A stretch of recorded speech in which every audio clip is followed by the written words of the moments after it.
Jorge's party package. I swear I wasn't going to post this, but people need to know. Everyone in my town knows Jorge. Not his real name, just what we call him. He's always parked behind the same gas station, windows down, music low, smiling like he already knows your worst decision. He used to offer me the party package every time I walked by. I asked him once what that meant. He just laughed and said, "Everything you need for a night you won't forget." I always said no. Until last Friday. My little sister Kayla had just gotten dumped. She wouldn't stop crying. I don't know what came over me, but when Jorge rolled up and offered again, I said yes. He handed me a small black bag. No labels. Just said, "Take it all together." Trust me, that should have been the warning.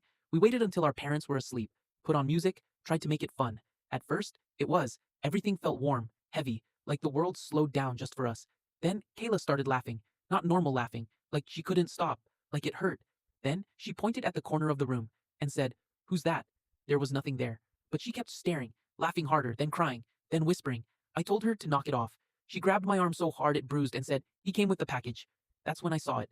Not clearly, more like a shape where the darkness was thicker than it should be, standing in the corner, watching.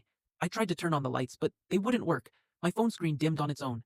The music cut out mid-song. And Kayla, she stood up and started walking toward it, slow, like she was being pulled. I grabbed her, tried to drag her back, but she just kept saying, "He said I have to come closer. It's part of the deal." Deal?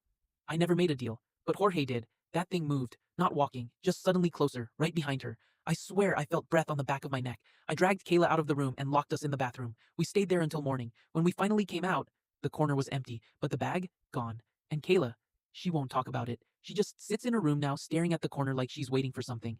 I went back to the gas station yesterday. Jorge was there. Same smile, same music. He looked at me and said, "Told you. It's a night you won't forget."